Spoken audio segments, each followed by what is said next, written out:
Kiwi Yarns with Brodie Kane. Kia ora te whānau and welcome to Kiwi Yarns. Today's guest is a comedian, he's a writer, he's a director and he's a content creator and he's a great man, Joe Daymond. Welcome back to the show. Welcome back. Yeah. 2021. This is crazy. I'm going to keep reading some things about you though. But 2021 was when we were on a Zoom and this is much better to have you in real life. You are a much loved, funny, smart, proud Fijian Māori from Wainui-a-Mata who has just finished, as we record this, last night you had the last of your sort of involvement in the New Zealand Comedy Festival campaign. And then when people have heard this, you would have boosted off to Australia to perform your latest show, Hope I Made You Proud. The show is about your journey through comedy, from living in the car, cleaning caravans but getting fired, to performing worldwide. So yeah, good to have you back. Appreciate you, bros. This is crazy because, the last 2021 was on a Zoom. Yeah. But even that felt flash then. Did it? Yeah. Well, maybe, and the good thing about actually guests back then is that no one, not that you'd ever say no, I'd hope not, but no one had an excuse not to come on the podcast because it was on Zoom and everyone was at home. Yeah. And I mean, I remember you had this whole system and it was recording from where you were. Yeah, the roadcaster. Yeah, I was real impressed. Yeah, but then, we're here now. Actually, we're here in this. We're in the this beach house. Yeah, the beach house, undisclosed location. Yeah. It's funny the way, because as you and I just were laughing about before as well. It's funny when I hear certain people say, "Started the podcast in the garage." It's like, mate, you could have started it in the toilet. That's the cool thing about those microphones. You could do it wherever you like. Oh yeah, that's kind of the beauty of it. It's not some big struggle. It's You start it in your bedroom. Mine was in the spare room. But that was dinky. And then when I did graduate to getting people around, particularly when I moved up here, it was a spare room and it was small. And so if I had guests in it on a summer's day, it was window open, but then the neighbour would always start fucking mowing the lawns Shut that, it's hot as hell in the room then. It was oh my God, it was a new level of intimacy. Anyway, how are you? I appreciate, Honest. Yeah, I appreciate you asking that. No, I'm good. I think at the moment, actually, I'm going to answer this question really truthfully. Yeah. So I reckon I'm in a weird limbo. Right. Kind of stage of my life. And I'd love to know if you were ever going through this, because basically I've just come off my biggest NZ tour to date, going to Australia. And then I finish up Australia in June. And then I've purposely kind of got nothing afterwards.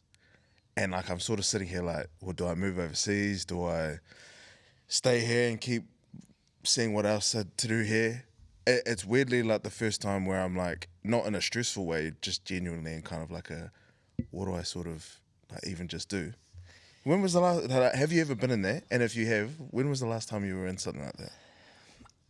Do you know what first of all, I kind of think I'll say what I think it might be a part of is being pretty your own boss, being self-employed. And so I kind of almost feel I still feel that quite often. But I think some of it is because I like to be in control of my life and my path and my success. But working for yourself means that you can start the year, you can start 2025 and go, oh, there's only 5 things booked. Yeah. And then everything does, because you make it, fall into place, but it's a real weird way to operate. So I think I still feel that a lot. And so if you said to me, I don't like the fact that necessarily I don't know what next year looks like or 5 years down the track looks like. But then the kind of thrill of the chase and the thrill of the goalposts always shifting because you shift them kind of balances it out. Yeah. And I mean, I totally am with you on that. I think what's changed for me is a not knowing. Because usually I would know, even if I don't know what I am doing, I would know what I want to do. But I don't even really know that. So that's a weird kind of stage. But I turned 30 this year. Yeah. So a lot of people would say it's just that. But I I think it's something that I felt for like a while. So I don't even know if it's just that. Do you think, again, here's another part of it that I learned a lot. I learned the most about myself in this kind of industry and being out on my own was like learning a real hard decision in 2023, and that was suffering burnout and having a couple of which ended up being minor health scares, but that was because I was just flogging myself and not stopping, not taking stock, and then, as cheesy as it is, it's a real good saying, stop and smell the roses. So if you just keep going and going and going and going, and I actually think we will talk about this because, funnily enough, when we spoke in 2021, you probably didn't realise at the time, but I've since learned, you were sort of spiralling then yourself. Yeah.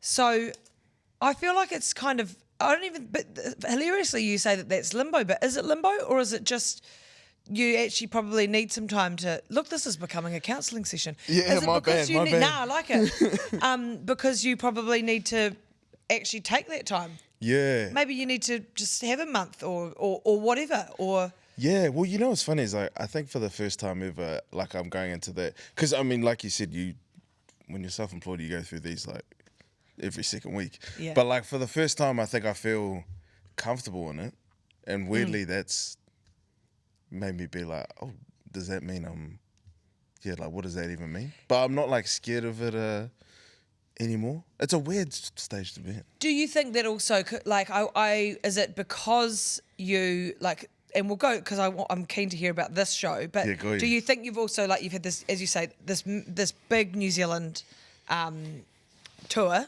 Yeah. And it's gone really well. And then you're going to Australia.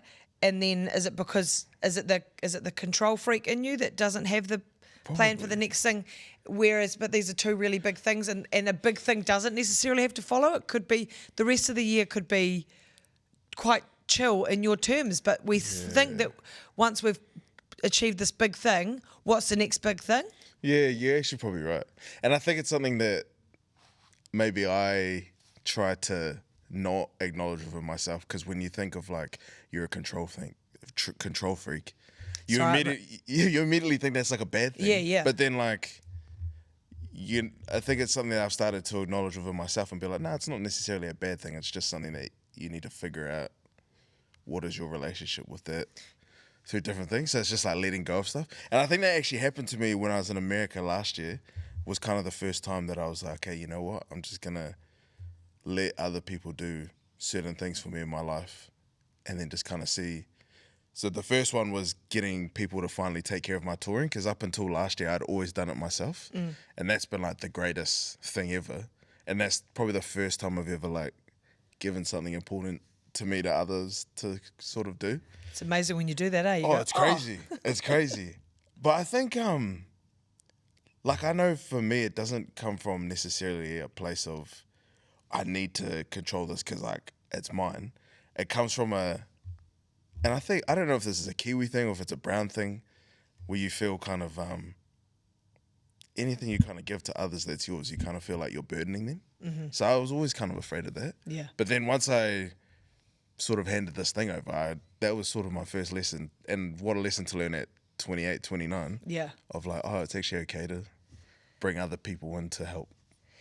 Do you think that an added challenge is you've got multiple strings to your bow, but like, do you think if we take being a comedian and that strand, that is just like a hard hustle that never stops? Oh my gosh. Comedian. Because have you hung with heaps of comedians? Oh, I've got some good friends. Like Eli Matthewson's a great friend. Yes. Obviously was with Reese Matthewson on Dancing with the Stars as well. Yeah, Not of related, course. obviously, but I adore Hayley Sproul. I don't know her that well or anything. Yeah. Chris Parker, Tom Sainsbury, Liv Parker, Joe Cosgrove. Great comedians. Justine Smith. Oof. She's genuinely, so a lot of people have been talking about Mount Rushmore, Yeah. like the different Mount Rushmores. Yeah. Juzzy's genuinely on my one, for real. She's the first comedian I ever saw. Really? Yeah, she's and we were on Traitors together, but she Oh yeah, true. yeah, I love that woman. I'd go to war with that woman. She's too good. Eh? I saw her in Christchurch at I think it was the what's the smaller one in the town hall? James Hay. Yeah. Yep. And she opened for Puppetry of the Penis. What is that? Public Truth of Penis? Wait a minute, Puppetry of the Penis. Puppetry of the Penis. Have you never heard of that? I haven't. I don't know if they still do that now. Puppetry of the Penis. Puppetry of the Penis. Let me just guess what it is. Okay. There's a sock. Nah. Oh, my bad. Okay. No, there's no puppets. The penises are the puppets. Actual. So there's two dudes that go on stage and act out different. But with their real. with their real penises. Dang. Yeah. When are they playing next? I don't know. We need to. I don't know if they're still a thing, but they used to tour. They were hugely. Were they Australian? They were huge? I didn't mean that like that. No. It's such a long time ago. I can't remember what size they were, but their crowds were large. You would have to, just thinking about it logistically, you'd have to have a lot to work with. Because I imagine there's like they're costuming them, right? Yeah, the bit that I can remember, one of them made like a hamburger. Really? Yeah. I guess that doesn't need to be long. I don't know. Like that could be like ideally you'd need a shorter one. Maybe. Yeah. I mean, I'm going to ask you something because you've seen it. Yeah. And it was as I said, but it was years ago, and I don't know whether they're still around. We'll find out after that. We'll go and Google it. Perfect. I'll let you go. No, never. But they're Kiwi. They've got a show. Look, I heard that come from down here. There's a show in Vegas. But they're Kiwi and they're in Vegas. No, they're not Kiwi. Oh, my bad. I think they might be Australian. Okay. But there's a show in Vegas. Like Rotorua or like the the fake Vegas. Yeah. Las Vegas. Yeah, or yeah. The fake Vegas Las in Vegas, America. not Yeah, Rotorua. okay. No. Not the real one. Not the real one. They should bring it back there, though. My word. Yeah. Crazy. But that's where I saw Justine Yeah. So at Puppetry of the Penis. Dang. Yeah, and I knew from that moment that she was the goods. And yeah, I'm stoked to have developed a bit of a friendship with her. She is one of the best comedians. So when you do like raw comedy, it's like the rookie competition. Yeah. And there was the national final, and when the judges are like tallying up who like the votes for who wins, someone has to like do comedy in that time, and Juzzy had to do it my year, and she did 20 minutes. I don't think she did any material, just pulled it out on stage, and it was like the funniest 20 minutes I've ever seen. Yeah. And like I remember seeing that as a new comedian, being like, this woman's a genius. Yeah. So she forever has like stayed etched to my brain. She's on my Mount Rushmore. Yep. And like I remember she's been on Kiwi Yarns, and like how she had to start out in an era that was completely different is amazing. But also back to where you are and the comedians that we've spoken of, and many more that I haven't named, and I apologise to all the ones that I've missed. But fuck them. It's a no, I'm kidding. But the hustle. Go back to that. Yes, sorry. Far out, man. Yeah. The work that you have to put in doesn't crazy. stop. If you want to keep being good, isn't just enough, is it? It's crazy. My partner and I, we talk about this all the time because she kind of I think no matter what level you're at in stand up, if I ever meet anybody and they've got into like 2-3 years, I feel like it always says a lot about their character, because like people don't realize the open mic scene in stand up is brutal, because not only are like the other comedians like can be tough to work with, but like you're dealing with audiences that are like drunk, it's late night. Half the venues you're performing in, not only does the audience not want you in there, the venue doesn't want you in there. So you're just facing like all of these obstacles, and then you still have to get up on stage and like try to be funny. And people, I was so lucky I got out of the open mic scene like really fast. So I was really privileged in that. But some people hack away at that genuinely for like 10, 15 years with like nothing really pushing them forward other than they just really want to like get to that next level. And it takes like a real toll on you mentally, but so many of them just keep getting up, keep pushing forward. So yeah, that's why when I hear comedians that have just like really just kept pushing through, yeah, I always have like a big respect for them. Whether they're like good or not, to me it never matters. It's like if you've stayed in it, shout out to you, man. I mean, is there a certain point though that, I mean, like as you say, you rose through the ranks pretty quickly. I remember last time we talked, it wasn't that long. Prior, you had been the youngest person to sell out the Sky City Theatre at that like point. The year before that, that's crazy. Well, what do you put, like, and we've got the benefit of a few more years now, what do you put your success down to in terms of being a comedian? Like, I mean, as I say, I dare say being funny isn't enough. What do you put yours down to? I mean, being good looking too, eh? That helps. Good smile. You know what's real funny is like, I think over the years, I was a bit delusional when I was younger that I was like, like I worked hard and you know, like I did, but like everyone does. I think I was just real lucky that I came in at a time that it was early enough for social media, specifically like in comedy. It was like late enough that all the tools were kind of there to take advantage of it, but still early enough that like not many people were doing it. So I reckon I was so lucky coming in like right at that time.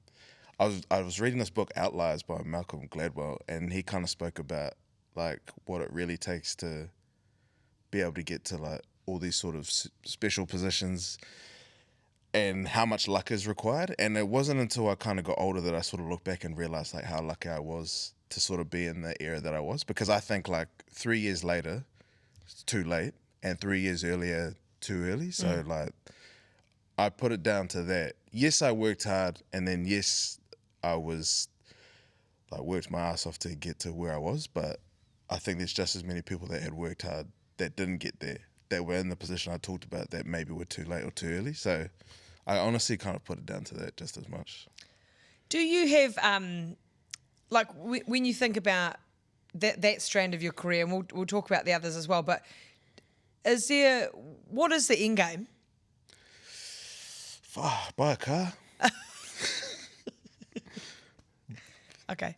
I would actually like to buy a car one day, but no, it's funny. I think I love that. Yeah, good. Someone asked me like recently like what my dream is, and I have like the most stinkest like basic dream. It's literally like have a car and like buy a house, like just real. They're not stink dreams. Well, it's not. I think people expect to hear like something real crazy. And I want to perform on the. I want to put. Well, I don't know. Yeah. What's the big place? The O2. I want to sell at the O2 in the UK. I don't know. Honestly, stuff like that. And when I was younger, that was very much where my head was at. Yeah. Whereas now I'm so blessed to be at a place now where I kind of know what I'm happy with. I've always been like very easy, sort of.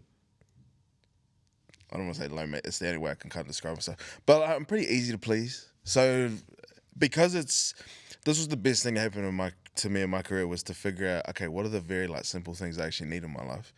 Okay, well, once I get those, like, what more do I really need? Which is weirdly, I guess, why I'm at where I'm at. What I've said at the start, like I don't really know what I want to do next. So I don't know what the end game is, honestly. That's okay. You don't have to. I'm not judging you for that. But I think that one of the things that you have said is my comedy is my people's comedy.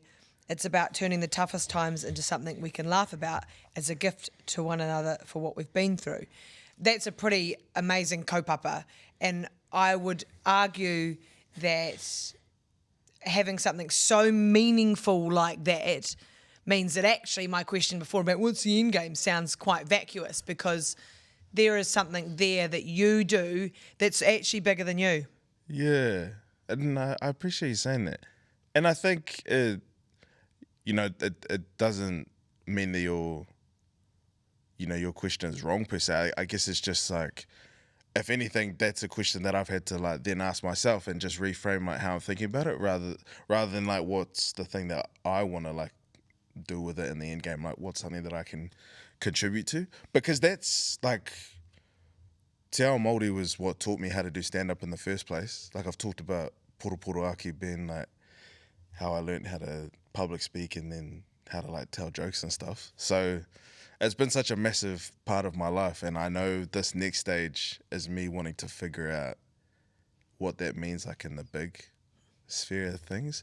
And it's been real interesting being invited into like more Māori spaces to sort of figure that out and help push that forward, not only for myself, but like Māori in general. So that's like a real weird kind of place to be in, because at no point did I ever think people would look at like a stand-up comedian, let alone me, and think like this could be valuable.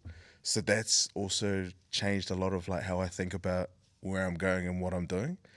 But it's been the greatest thing, because I think it's challenged me as a Māori and where I think I sit. And then it's also helped me like reframe where I want to go in my life. So yeah, it's pretty buzzy, yeah. Does that have a part to play in, because you've got a massive social media presence, and your social media presence now has like, well, you know, is not just you being funny actually, and it's not just your brilliant content or any of the shows that you've worked on, and that you do get political and you do stick your neck out. And you do, and like I think I've commented a few times, Joe D for PM. Appreciate big you, fan, Brad. big fan of your work. But when was there a moment, or when you decided, is that part of that what we've just spoken about, where you've gone, I have a voice and I'm going to use it? Like, was there a moment where you thought, I need to fight for the little guy. I need to stick up for people. And because you're great at it, you get a bit of stick, and we'll get into that. But was there a moment where you were like, I'm using my platform for this too? Yeah, it was weirdly, I think, because I used to always have the attitude when I was younger of, and I think this probably more comes from like my Fijian side, because in like Fijian culture, you show I always forget the word, but we basically, a big thing in Fijian culture is you show respect through silence. And the idea of that is like not taking up space around others. So literally, Fijians play this out by when we see each other, we mouth saying hello to each other. Like you would never see a Fijian like shout. They won't go like, hey, bula. They'd be like, we go like this to each other. Oh, wow. So that's how like serious that is to us. Yeah. And my brothers and I were very much brought up kind of that way, like you don't take up space. So for ages, people would kind of ask me like, you know, what are your thoughts on this, or what are your thoughts on that, at least publicly, and I'd be like, oh, it's not really my place to like say anything. Right. And it's not that I didn't have any thoughts or I didn't think that it was an important thing. My thing always kind of leant back on, there are more important people that know more about this. Who am I to kind of like get in their way? And especially, I guess, where my attitude, and I think I've grown from this in a way, but my attitude would always kind of be, when it came to social media, people would be like, oh, why don't you speak on this? And I'd be like, oh, well, but why? Like, what I say doesn't matter in this. So who cares? Like, I just talk about bullshit on the internet. Like, what the hell do you want to hear from me for? And I think just maturing and realizing that ultimately, regardless of where you kind of hold yourself, people are going to sort of put you in a certain place. So it's really about actually figuring out what that is. Because at the end of the day, you have sort of given up part of that right to be in the public eye, which is kind of a weird thing. But that's been where I've sort of tried to realign myself to like, okay, well, I will try and figure out how to speak on these things, which is hard when I didn't even really know like what to think not long ago. So it's a weird thing, and especially when people give you like shit for certain things, because like, fuck, I'm human. I'm pretty sensitive as well, so that's real hard. But Jeez, talk about the careers you've gone on then, eh? Like, yeah, careers that require people to like you. quite literally, like it's all the worst ones, and it's real hard too, because I was like a real bad people pleaser when I was younger, and I would say still, like, it's not like I'm not. Which you've always struck me as so sure of yourself. Like, you've always struck me as not that. Like, you've always struck me as confident. Like, you know where you're going, you know what you're doing. Like, yeah, like, what is your relationship with that? Like, people pleasing. Oh, people pleasing. Yeah. But I also, I think I've become more ruthless as I've got a bit older, True. but also as time has got on in being in that, like, if we're sticking with that kind of self-employed stuff and being on your own and going out on your own. And I think that it's more so thinking about who are you wanting to please and why, right? Yeah. So, and finding, so the balance being, looking after your health and well-being. So there has to be sort of elements of that in how you figure out the decisions about who you're saying yes to or who you're saying no to in anything, right? Yeah. And then you've got your mahi and what's valuable to you, what's valuable to your career, what's valuable to your kaupapa. Yeah. And so then that plays that piece in terms of who am I saying yes to, who am I saying no to in terms of people pleasing. Have you always been good at that? Or No. sure of that? True. No. Probably only really starting to know the right things in the past 2 years, to be honest. True. Yeah. Dang. And I mean, I think as well, a question I ask myself often, and it's more, this is when you're deciding when to stick your neck up, when you're riding at dawn, all of that, is you actually can't die on all the hills. Yeah. So, there's a lot of times that I'm like, is that your hill to die on? Yeah. Or are you dying on that hill today? And gosh, what a privilege to make those decisions, obviously. But you pick your battles. Yeah. And then that also sort of helps block out the noise, and makes you sort of focus on the things that are important and the things that you prioritize. Yeah. And Does that answer the question a little bit? No, it does. It does. And you've got to be really protective of your time. Which I'm Rubbish at? so bad at. Yeah. So bad at. But I feel like it's I hate to always like bring it back to culture, but I think like Islanders in particular, it's not something that we're really, I don't want to say like we're not taught it. It's like we're vastly aware of it. Like we're not stupid, but at the same time, a lot of us are brought up in a way where it's respect is the first thing you give anyone before any part of yourself or your identity. And because of that, because you kind of grow up with that dynamic, that can be really hard when you then, become your own individual. And then it becomes really hard to decide between like, okay, do I respect this person? Do I listen to this person because I respect them? Or do I listen to this person because I feel like I have to? And then that is, I feel like a lot of Islanders kind of go through this period in our lives where we like have to kind of figure out what the difference in that is. And I reckon I only figured that out like I'm damn near almost 30, like within this last year or two. Because for so long I was just always like, you go into any space, you're grateful to be there. You're given anything, you're grateful to be given that. Well, actually, you don't need to be grateful to be in certain places, and you don't have to appreciate everything that's given to you. Because I feel like almost you're setting yourself on the back foot in a lot of those situations. Whereas I feel like Pākehā, and I say this in a respectful way, I feel like a lot of Pākehā are taught actually the opposite of like, no, you deserve to be there. No, you deserve to have this. You've earned this. And that's kind of an attitude that I guess I had to like teach myself in order to be able to like navigate a lot of these ones. And I know for my kids, I want to teach them like a balance because I think there's like a beauty in how I was taught. And that's not at all something that I want to completely like erase because I think it's a beautiful part of our culture.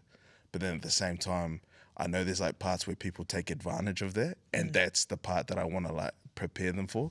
So that's like a weird thing too. Yeah, and I think that, and you're right, and in terms of growing up Pākehā, you, like, I am also, there's not a day that goes past that I'm not like, thank goodness for my parents, like Yeah.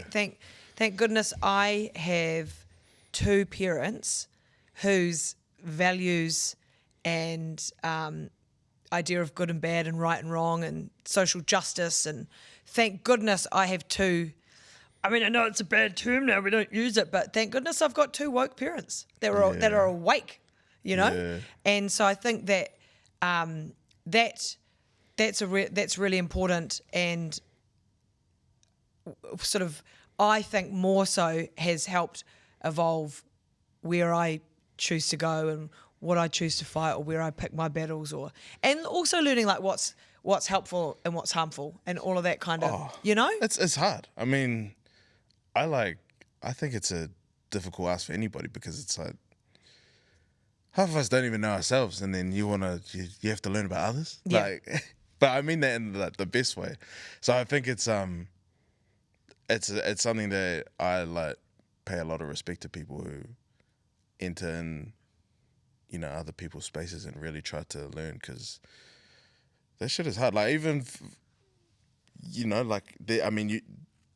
a lot of Māori and a lot of like Pacifica in general would talk about not feeling comfortable within our own spaces, for different like identity reasons. So if that's hard for someone within that space to navigate, like, imagine not being from in there. So I get the like nuances and the difficulties and all that. Well, there's nuances, but there's also like listening to you talk about that as well, and I could then come and say, another really important thing I think for us to all navigate, whether it's in our private lives, public lives, work lives, is boundaries. But then, like, boundaries essentially can be a privilege too, right? Like, we aren't all afforded the same life to be able to go, no, I'm not. I've got the decision that I can protect myself from that, or I can say no to that, or that in my opinion is something that if I were to say, have some boundaries, Joe, that's really that's real a privileged thing to say, and the simplicity of just saying it like that, as opposed to like, well, actually we didn't all grow up the same way, so we don't all have the same understanding or definition of boundaries. It's true, and like, I think Islanders in particular, again, like, that's not like, boundaries ain't a thing in an Island household. Like, No. If you want boundaries, sleep outside. There's free reign. You're free reign. Do whatever you want. And I very much grew up with a mum that was like that in the best way. And so, like, I appreciate you acknowledging that, because it's true. Like, you don't grow up like knowing what any of that is, and then you expect me as an adult to like know this shit. Just say no, Joe. Exactly. Yeah, and so it's good to have this as well, because I'm processing it in my mind as well. I'm like, it's all very well. Like I love having a chat with you about our various, but it's on my mind. It's like, I can't just tell Joe to have boundaries. Yeah, you know what I mean? Nah, and I appreciate it, and I think that's why, like, I've always weirdly, that's one space where I think I've figured out I can try to speak from as somebody who's been allowed, or, who's been able to like move into a lot of spaces that maybe like a lot of people like myself haven't been able to haven't been able to be in, and then had the privilege to be able to speak about it freely. Because there are plenty of brown people in spaces that I'm in, but like, they maybe don't have the freedom to speak on it like I do.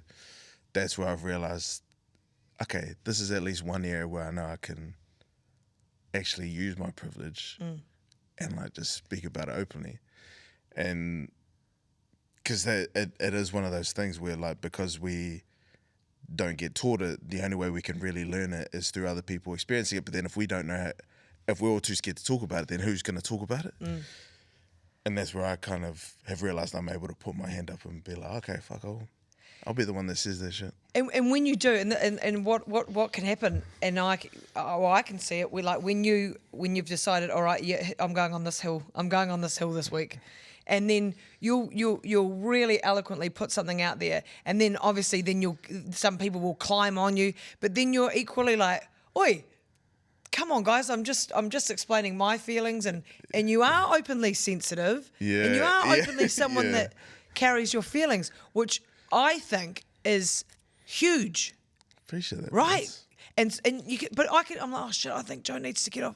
I think Joe needs to get off his phone for a few days. Yeah. I reckon we can all People see. always- Bro, get your screen time down. People will always hit me with that. And then funnily enough, like, I guess my approach to it is, because the one thing I will always get people messages, maybe like I'll post like a bunch of comments and stuff, and then maybe like my friends will message like, hey, you okay? Like, what's up? And I'm like, yeah, no, I'm actually fine. Like, what you're seeing me express is my real feelings, and I'm not gonna step away from that, because I think it's important for people to see me like embrace that authentically. Because if I didn't, then I'd kind of be like a hypocrite to what the whole thing I preach is of being, of not only be your authentic self, but like express that unapologetically. And I say that as somebody that's learning how to do that. But then I also think it really opens people up to like, this is the reality of what it can look like when you do or say or think like these certain things. Yeah, you're gonna cop it. You Yeah. know, you're gonna cop it. Yeah. For just trying to do some good. Yeah, and I'm not gonna like pretend that it doesn't affect me. Like I'm not some like hard man who's like, you know, with impenetrable skin who doesn't have any emotion. Like, yeah, as I said, I'm extremely sensitive. It could take something very, very small to like upset me. But like, I'm gonna tell you that upsets me because I'm human. Yeah. And actually just as many people relate to that then don't. Yeah. I think, as I said to you before we jumped on here, as we record this, the episode that went live this week was with Edu Kapakingi, and I spent a good couple. I wanted to do this because it was because of also something he said in the episode. So I've been like fighting off the racists on the TikTok this week, more so on the TikTok than the Instagram. It's where a big chunk of those angry people live, like in the shadows, and they're like, Yeah. they're kind of like zombies, eh? It's like a zombie hears a noise and they're like, "Wah!" yeah. That's what the trolls do, That's eh? They're so like, funny. no, Yeah. that's literally, and they go, hum, and then they latch on, and it's like, Yeah. oh no, not you guys all out there projecting, gosh. Oh, but they're ready for anything. but Edu said, when I asked, how do you want people to be allies? What can people do? And he's like, do you know, at the very minimum, you can jump on and help defend us on Instagram or social media, or fight with us kind of thing. So and so I've had a few people like and then when I've thought about it in these past couple of days, going, gosh, I've been just I've had racists on there all week, and then I'm like, imagine how he feels, like, so it's pissed me off this week, and I've only been replying to people for 2 days, and he has to see that every single day. So it goes back to that thing of like, I can do that and should do that. And so it's that whole, of course I should. Now, should we all get off our screens, or like take time to take stock and recharge and replenish ourselves so we're ready for the next fight? Yes. But ultimately, when you say that, you've got this space and that you should use it, everyone should. Yeah. That if they can, and it's hard. Yeah. It's real hard, and I'm not saying that everyone's looks the same. That is hard. But sorry, I think I mean that it's worth it. It is worth it. I know exactly what you're saying. like, and I go, there's always someone else that it's harder for, and I don't mean that, because I know that can also be a destructive way to think. Like, you shouldn't always be like, No, I know what you fuck, mean. I'm having a bad day, but someone's day's worse than me. But like for me, having these 2 days, and that's why I'm real like wound up and fired up. I'm fired up about racists. I'm fired up about pay equity this week. I'm fired up about Gaza. But like, it's like, yeah, good. I know exactly what you mean. Good. I need to be.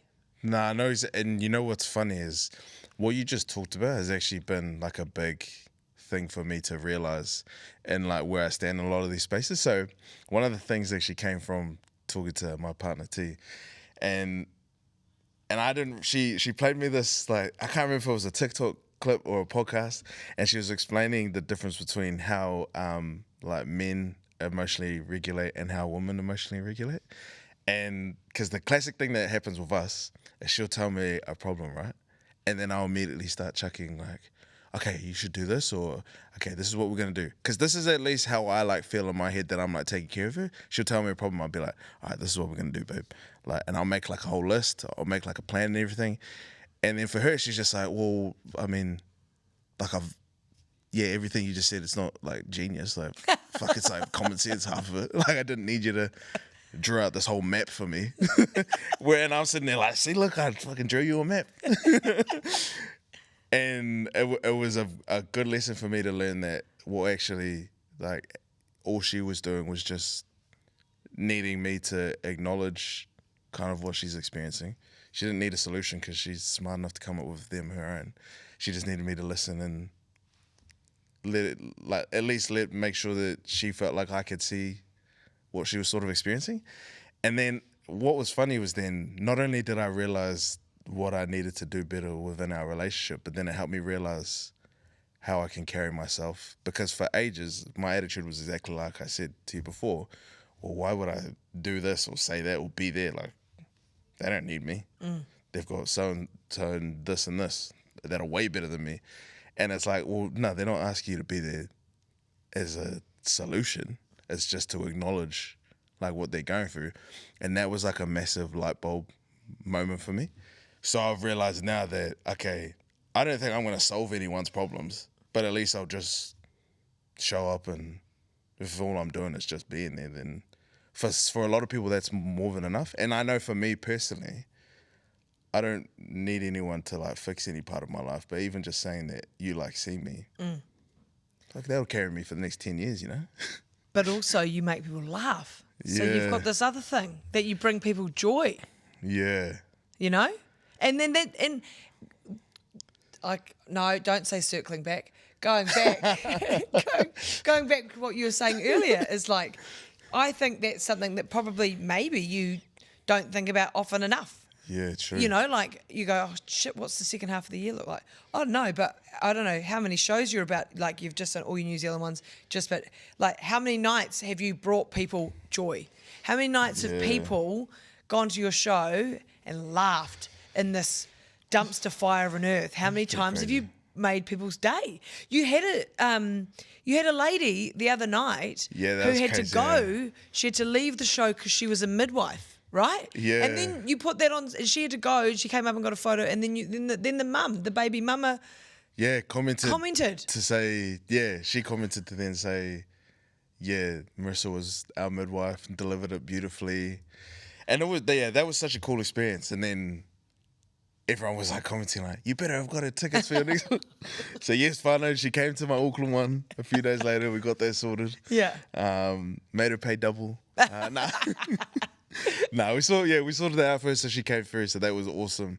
But it is one of those things where like you kind of just you forget that people even watch, let alone like care. And I don't mean that in a dismissive way. I mean that in a way where I'm always like, asking myself like, damn, like, why me? Like, why would you pick me of all the things you could be doing, of all the people you could be seeing? So it's always just something that I hold with like a lot of gratitude. I think people probably get sick of me saying it all the time, but it's because I like truly just am in shock all the time. Shit, you're quick though, eh? Like, have you always like has your comedic reflexes always been? Because like when you see you and there's like a heckler or something, and it maybe not derails, but like turns the course of where you're going, you're like bang. Oh no, I'm real bad. And that's why in podcasts I have to like rein myself in. Which is why podcasts I feel like podcasts I tend to do, I like have to keep myself real serious. Cause then otherwise like I'll just like go. I could just go off just the stupidest little thing as well. Hey, well, this is me like trying to be good. Oh no, well I don't want you to be. I don't want you to be good. Okay, no. Well, we've done heaps of serious, so you've got the leashes off. I can turn, which is why, because people always ask me, they're like, why don't you podcast? And I'm like, this is going to sound real arrogant, but this is also me being honest. I don't know if there's anybody that can like keep up with the amount of nonsense that I could just like spew out. For real. So, and I mean that in a bad way. Like, because I have so many friends who are like talented podcasters. I'm not saying what I'm saying is talented. It's just because it's absolute nonsense. Yeah. It's like, who would want to keep up with that for an hour like every week? So I still think you should. I'd listen. I'd be honest with you too. It's silly shit. Yeah. Okay, so all right, what I'll do right now, like if I was to start a podcast, if I was to do a podcast myself, say this is my podcast just for like 5 minutes. No, there'd be no plan or whatever, and I'd sit down and I'd be like, this is how it started. Do you have someone in your life who, if you were to see them at the supermarket, it would like absolutely ruin your day, but you would have to go up to them and be polite? I want to know why you would have to be polite to them, and then like why you don't like them. Cause I got one. Oh, I would have heaps. Yeah? Yeah. I've got I one. don't like talking to people I like at the supermarket. That's true. I hate the supermarket. Yeah, why do you reckon that is? I don't know what happens. You walk into the supermarket, and even if it's my best mate, it's like there's something. What's the barrier? It's awkward. A supermarket makes me awkward. And I hate when... Should we play it out? Yeah. Okay, you be you, and I'll be... Wait, okay, so just give me an archetype of like, who's someone you wouldn't want to see that you would see at a supermarket? Oh, should we go with let's go with an ex-boss. Oh. Yeah. I'm the ex-boss, you're you? Yeah, yeah. Okay. Okay, so what, are we in the... I feel like ex-boss, Yeah. I'm definitely not on the lolly aisle. Where am I? I'm in the... We're in the wine. It's a she, by the way. It's a she. Is it? Yeah, I'll go. I mean, because I've got that. Yeah, yeah. Okay. So we're in the we're sort of veggie. You know, how veggies is next to wine. Yes. Yeah. Okay. So I got just one of those like things of broccoli, the big ones. Just one of those. Yeah. And I'm about to put 6 bottles of wine in my Yeah, hand, yeah, yeah. and that's all I got. Okay. And I've just got. I'm heading straight to the hot chook. Okay, and I'm fully imagining what I think your ex-boss, who's a she, would do. Yeah. Ah. Brodie. Hello. How are you? Yeah, I'm good. Good. Good. It's good to see you. How have you been? Oh, I've been great. As I see you've been doing what's been happening? Oh gosh, yeah, like super busy, loving life, like hectic, just all on the go. Great, it's so good. I mean, what have you been doing? Oh God, what haven't I been doing? Yeah. yeah. No, honestly, have you not seen? No, I've got podcasts. I'm self-employed. I just got back from Coachella, which was amazing. I wrote a book last year. Oh. Yeah, just non-stop, loving it, living the dream. Oh, I just think you're so brave. I think I feel like I'm playing this too well. Yeah. At this point, I'd go, it's so good to see you. Great to see you. You well? And at this point, I'm like, I've turned the trolley, by the way. And I'm like, good to see you. Yeah. The kids good? Okay. Yeah, no, they're great. Awesome. We're sending them to St. Kitts. Nice. All right. Good to see you. Okay. Take care. Good to see you. Bye. Yeah.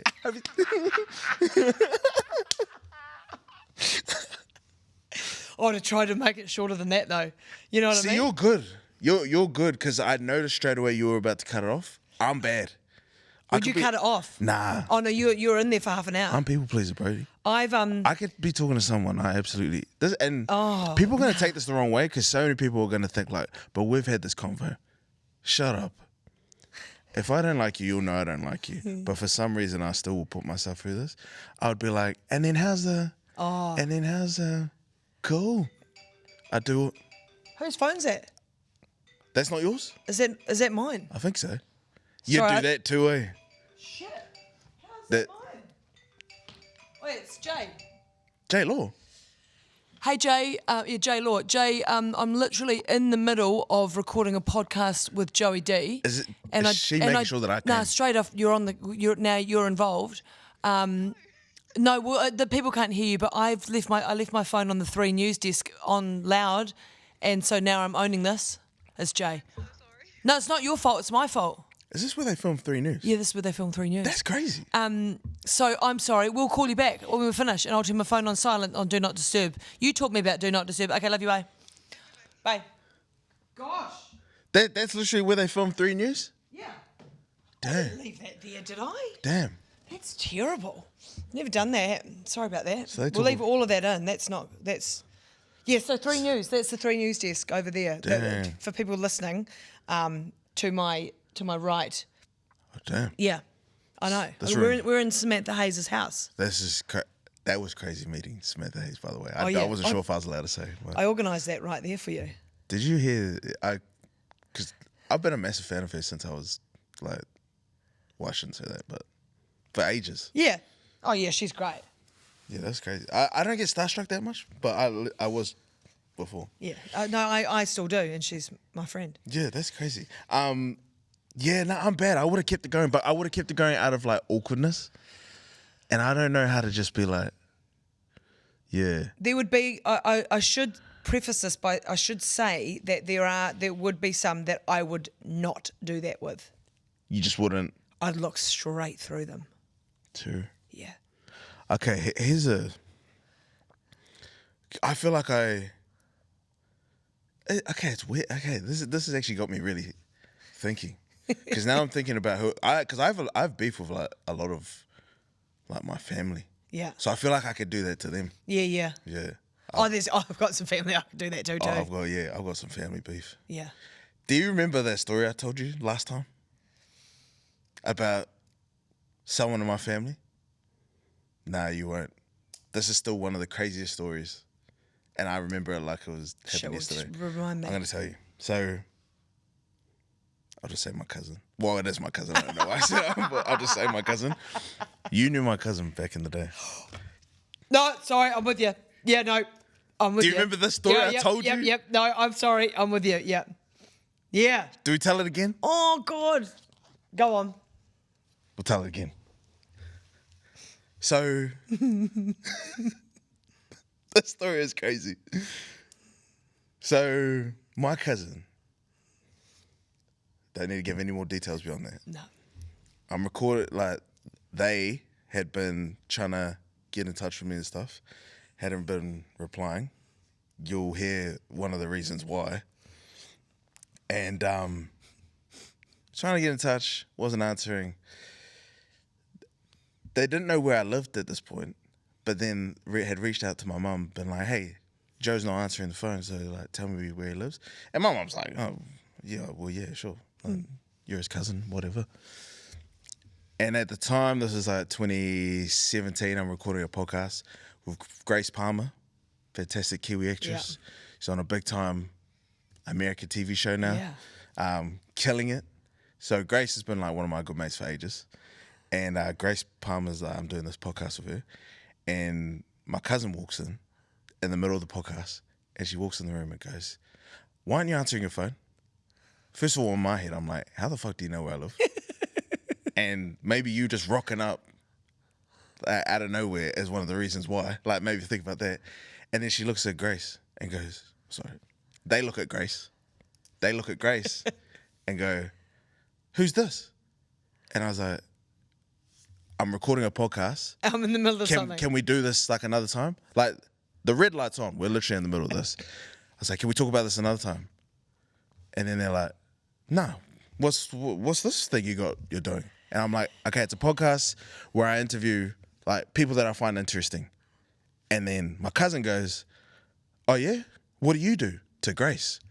And Grace is just like, if anybody's ever met Grace, one of the loveliest people ever. Yeah. She's so like kind and like Awesome. yeah, she's awesome. So she's just like, I don't know why you've just walked in here angry, but I'm just here filming this. I'm on Shortland Street. That's probably why your cousin's asked. And my cousin goes, I could have got you way more famous people. I could have got you Brodie, Kane. Oh, God, there it goes. Oh, do you know what? It felt as gross the second time. Oh, that still hits. And Ooh. for like, don't worry, bro. It's like that is by no means Your name has done far more important things, far more important reasons to be etched in my brain. So don't worry, that's not the first thing I think of. But it is like just deep down in there. And I just had to bring that back one more time. Thank you. It's still to this day one of the craziest. And then I remember asking you, like, do you know my cousin? And you were like, I've met them once. I remember laughing so hard at that. I was like... At that point, it had not been... Oh, still crazy to me. Oh, God. Shout out my cousin, though. Oh, yeah. But that kind of cousin, that one? Supermarket? No, Yo. walking straight past? I'll stare and just keep walking. Yeah. Yeah, none of this, like, how you been going? Yeah, what have you been up to? Yeah, what's the... How have you been? Yeah. I don't give a fuck. Yeah. Hey, I think that could actually be your good, if you were going to decide to do a podcast, that could be a good like question that you ask all your guests, because that's that went places. I mean, the phone rang in the middle and that went whatnot, along. but Yeah, that went. Well, because my thing is like, I don't think I am like, I love talking about serious things, but I don't like taking myself like too serious. Yeah. So there's like a big difference. So I feel like I would kind of try to find a way to talk about serious things, but in like a really like funny, silly, kind of relatable way. Because ultimately, like that's how Māori and like Islanders, that's how we talk. So yeah, I think that's kind of how I would really approach it. Well, I Which is mean, a hard balance. hey, look, second half of the year, you said that's, What fuck all? Hey, just a few things on, like Kiwi, you're about to go to Aussie. Kiwi crowds versus Aussie crowds. My assumption, and I know that assumption is the mother of all fuck-ups, Kiwi crowds harder? Birds. And why is Christchurch the hardest place? Nah. Okay, to be straight up, I'll go on record. Christchurch audiences are unreal. Oh, I'm so pleased. Yeah, you'd be to surprised. hear that. Yeah, Christchurch audiences are unreal. But Kiwi crowds, hardest in the world. In the world? We're the hardest in the world. And we're like widely considered amongst comedians the hardest in the world.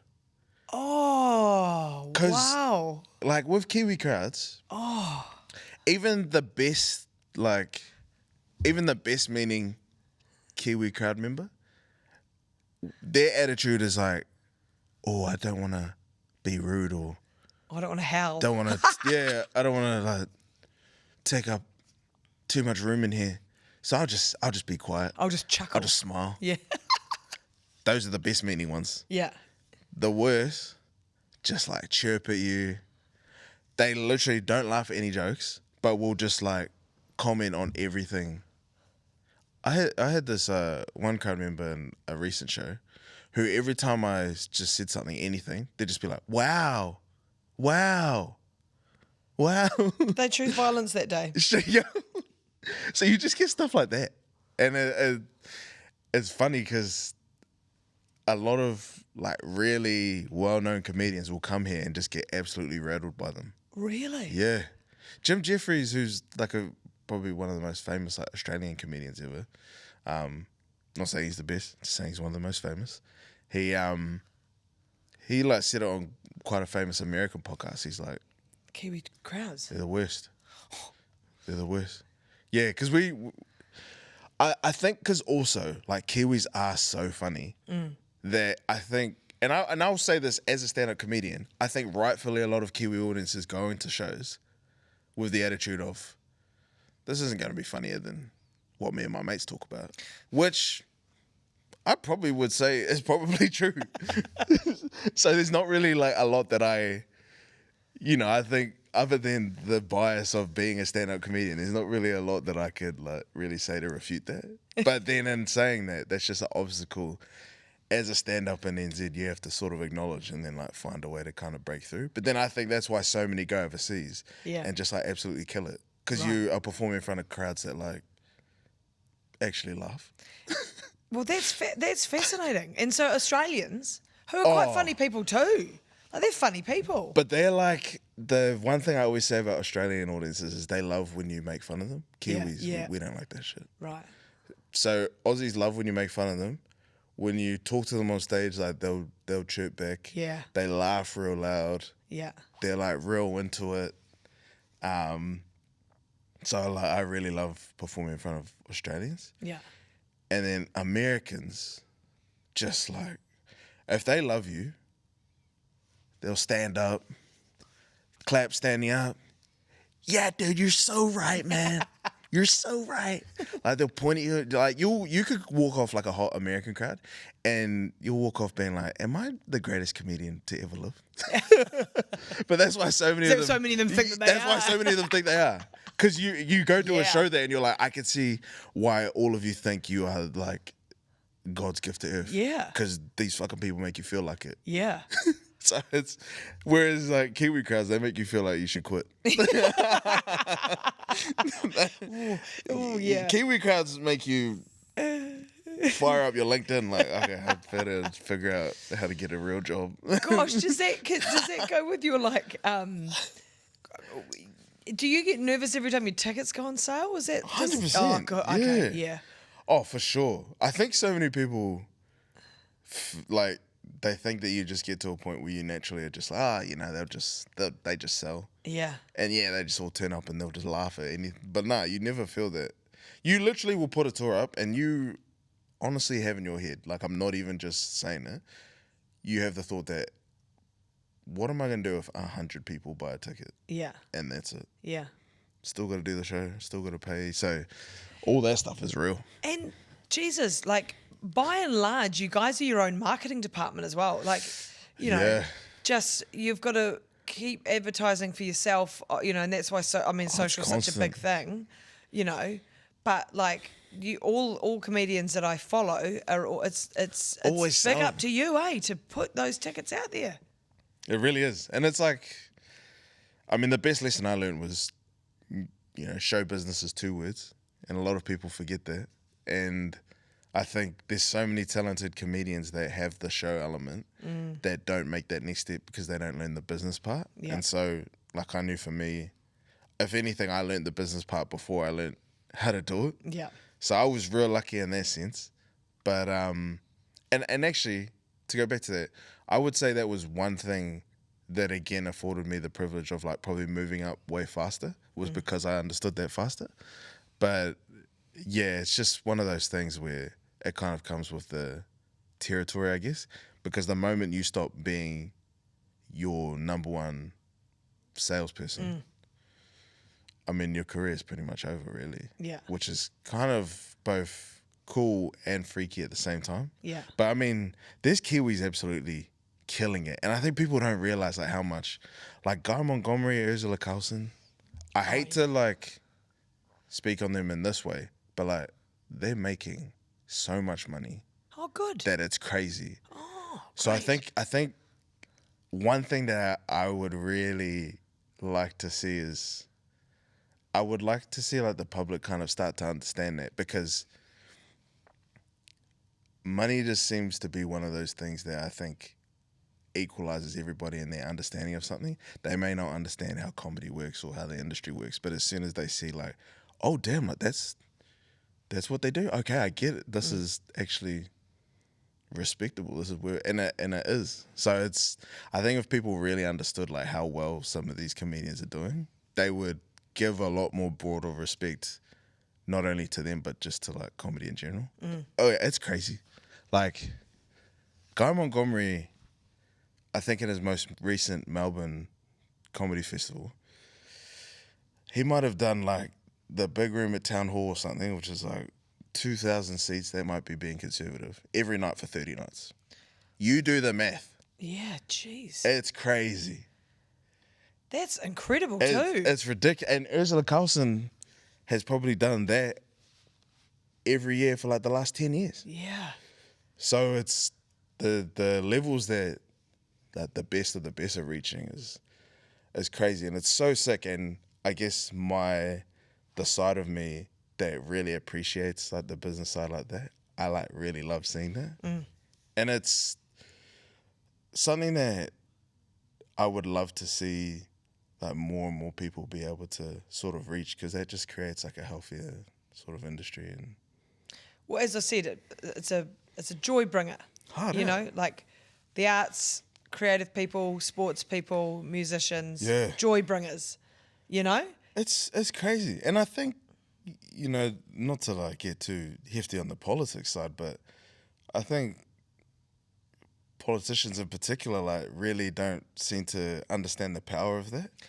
that's correct. But you see it firsthand when you are a comedian, like selling tickets, because you see the people rock up to your shows, right?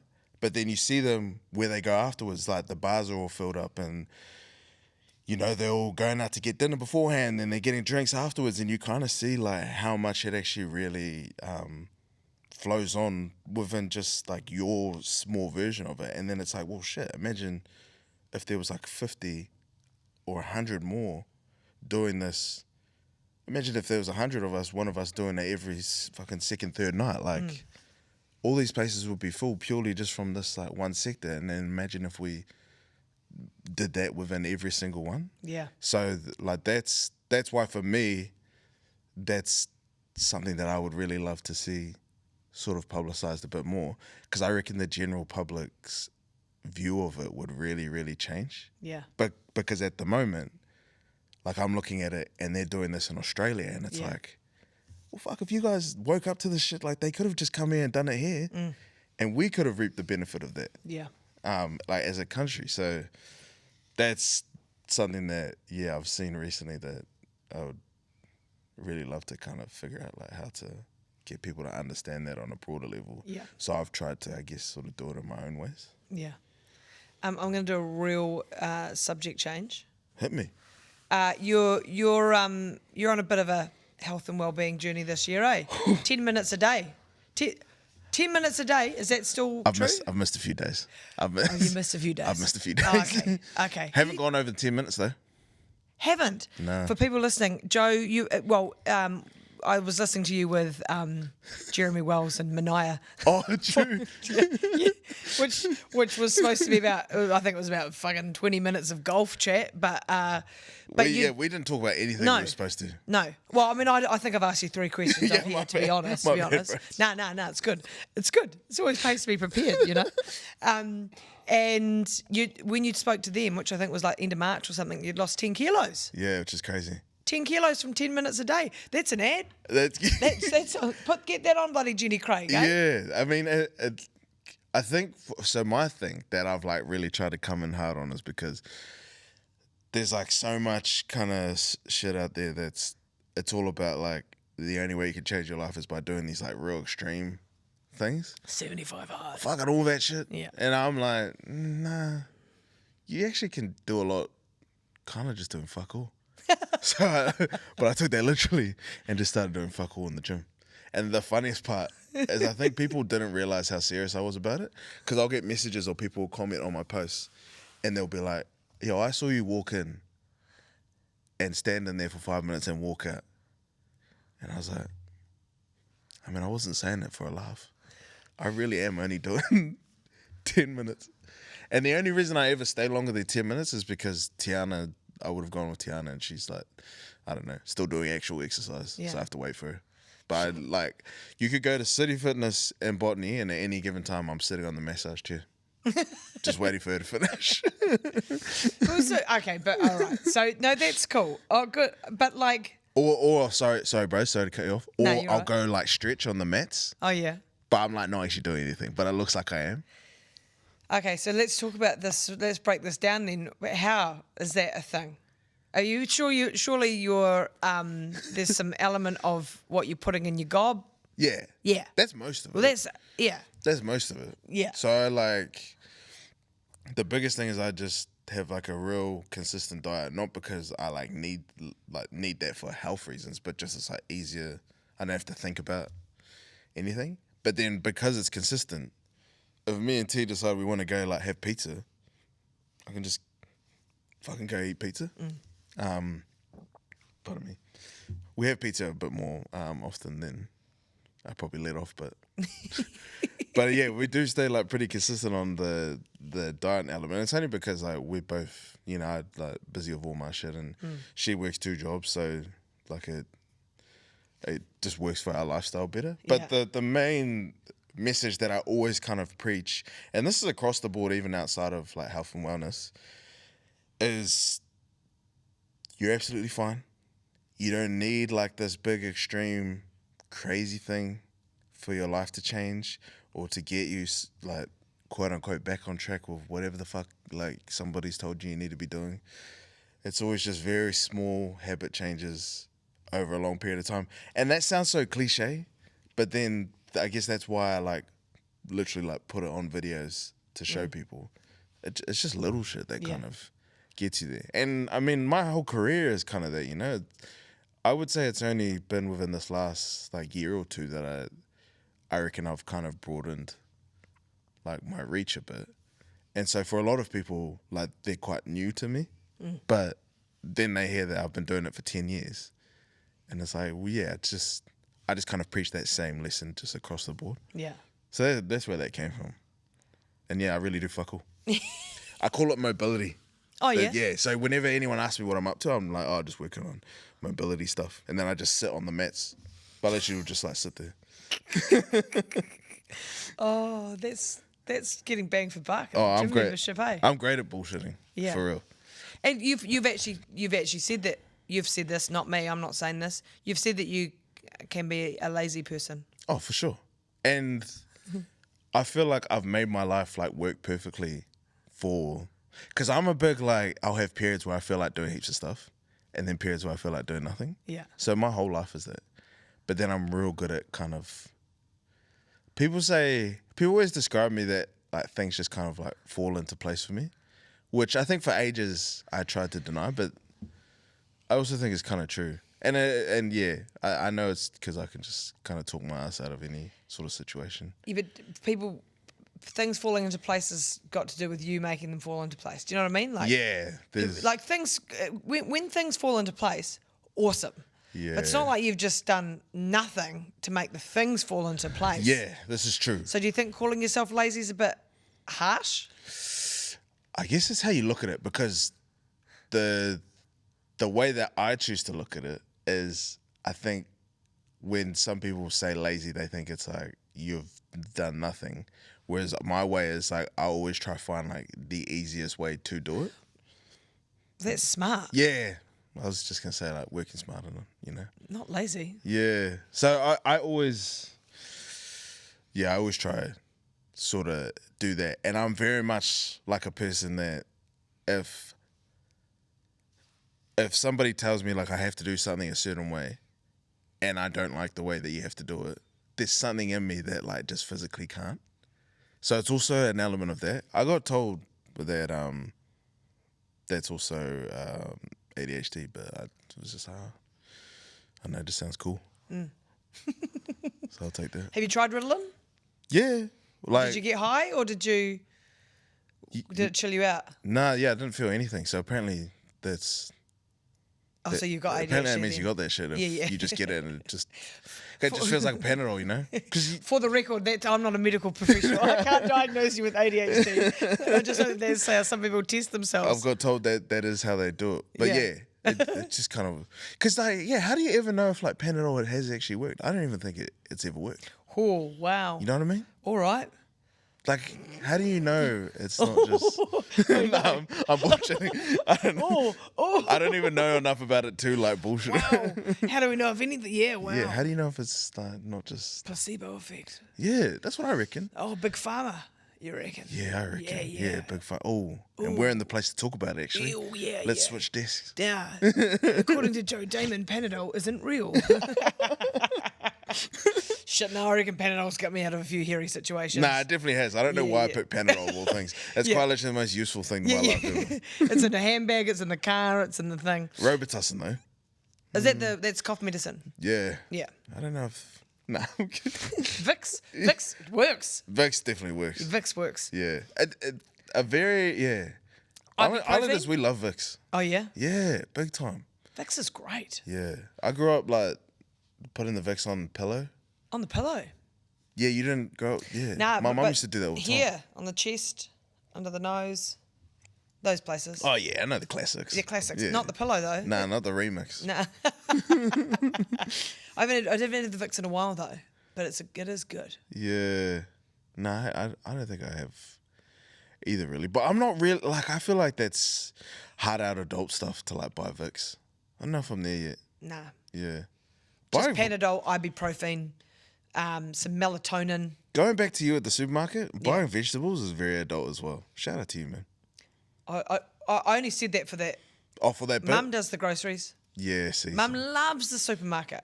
She always does our groceries. So yeah. You know how I knew I was getting close to like I'm in my 30s. Like I may as well just cuz I'm turning 30, but I'm in my 30s. I knew that I was hitting my 30s when I started enjoying going to the supermarket. Just like walking around, yeah. looking at. I knew I was turning 30 when I started like really loving like prices. $20. That didn't start happening. It's coincided with the cost of living crisis. Yeah, that didn't start happening until the last like 2 years. Yeah. But that's where I knew I was. Do you know what gets worse? Do you know when you know that you're getting older? What's that? All of a sudden you just sometimes know more. I don't know how it happens. Two other things. You're interested in watching birds. Really? Yeah. I haven't got there yet. Yeah. That will get you. I reckon that'll get you. You're like, oh, fuck, look at that.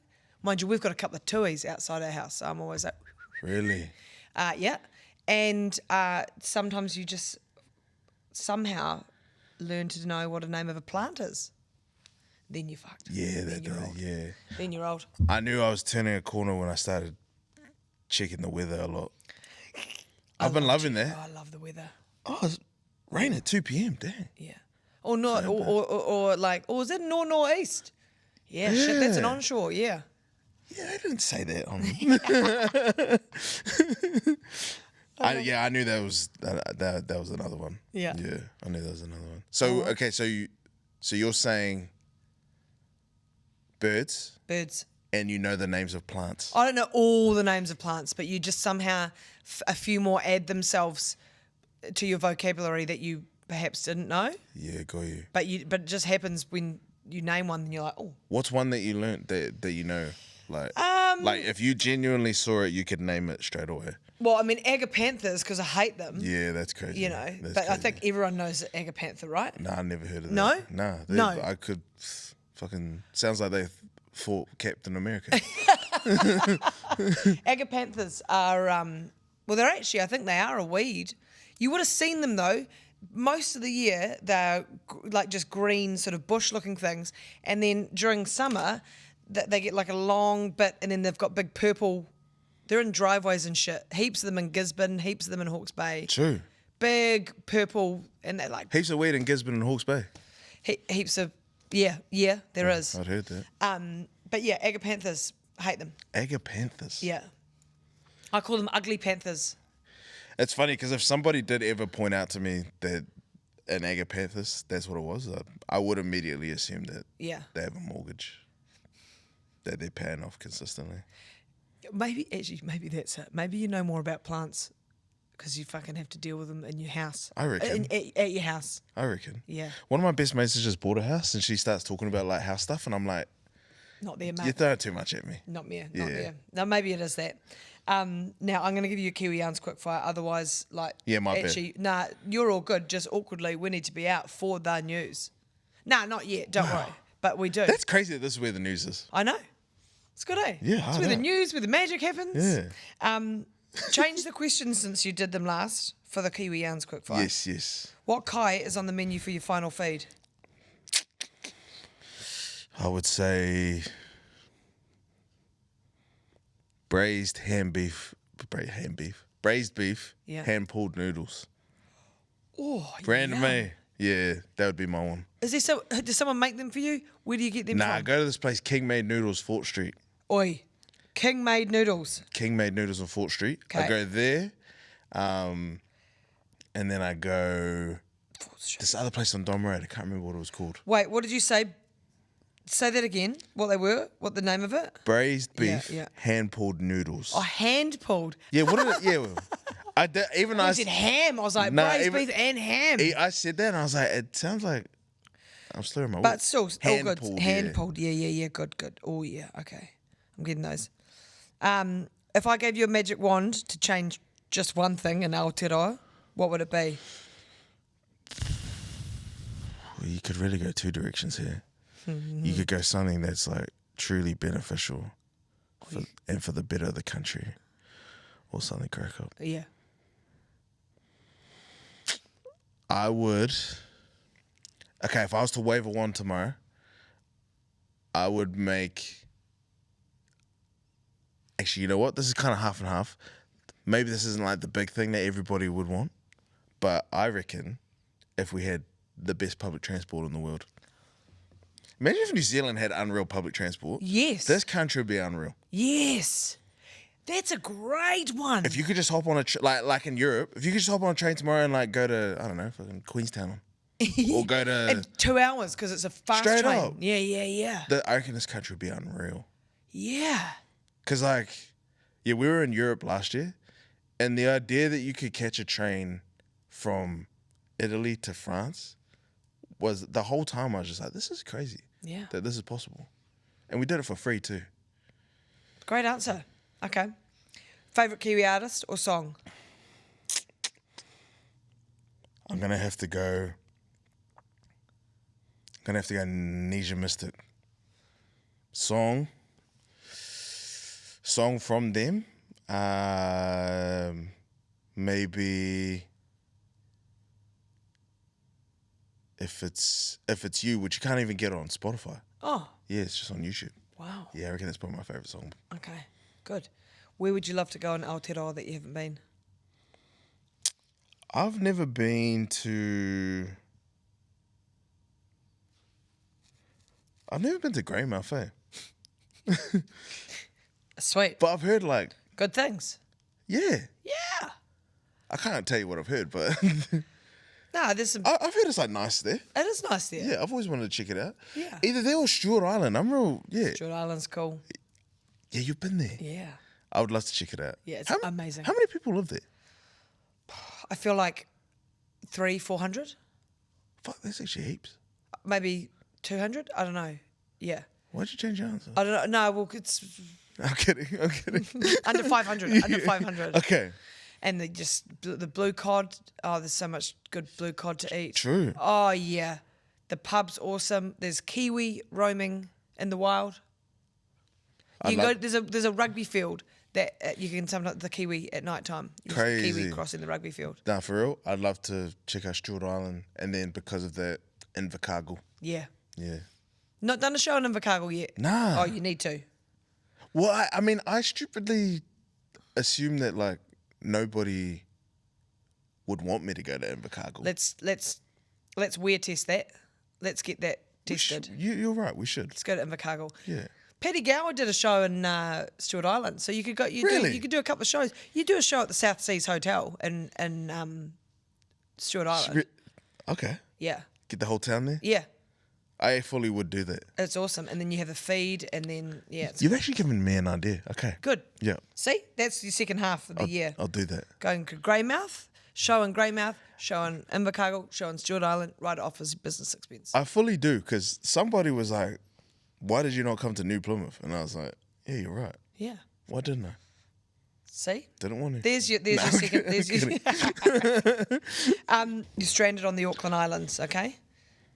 Are these real? Yeah. The Auckland Islands. Where? Down on the way to Antarctica. Yeah. And there's an island that's called Disappointment Island. Really? So what are the 5 things that you'd take to avoid being not only stranded, but disappointed? What's some stuff that people have said? Some people taking their partners and like chocolate, a book, Yeah. you know. I'll take tea. Yeah. Maybe. How big is the island? Is it very big? Actually, it is pretty decent. It's pretty cold down there. And what's the limit on item? It can be as big as you want? Yeah. Okay. I'd take a Novotel. The one on the viaduct, because that also has a jetty Yeah. with a boat. Or is it So- Novotel on so the... that's- Is it not a Novotel? Which one? The Hilton. Sofitel, my bad. The Sofitel. Yeah, sorry. Oh, I Sofitel. get that, yeah. So downgraded, but yeah. No, that Sofitel's nice. It is flash. Yeah. Yeah. You should maybe go the... Oh, no, that's just... Yeah, that one. Yeah, do that one. The Pullman that's the brown one, eh? With the rusty on the corner. Yeah, That's the Park yeah. Hyatt. park. My bad. Yeah, I'm just We're cosplaying. taking the Park Hyatt. Yeah, We're taking the yeah, Park... I'll take- taking tea. Taking the Park Hyatt. Yeah, I'll take a Park Hyatt. I'll take underrated. A Wi-Fi router? Yeah, that's been on there before, so good. Yep. Yeah. I'll take that. I'll take a generator. Yeah. And I'll take maybe, I don't know, what's something versatile you can use in any situation? I'll take a $500 Westfield voucher. Yeah, You can use that on anything. you can. You could use that at Michael Hill Jewelers or Just Cuts. Yeah, and I love that you've got not only a router and a generator, but no electronics to use. Like Jenny's just going to be sitting there fired Powering up for a Park nothing. Hyatt. Oh, sorry, powering the Park Hyatt. Sorry, A truck. Yeah. a router for nothing. A generator that usually powers 2 lights powering a whole hotel. Yeah. No, that's I good. feel like that'll all work. No, that's good. Yeah. Now, look, thank you for coming in. And look, I feel like if we was to summarise this episode, we went off piste, but I actually like that happens on the odd occasion. Yeah, I didn't think that. I thought the next one that I was going to go off piste was I'm bringing Mum in a few weeks.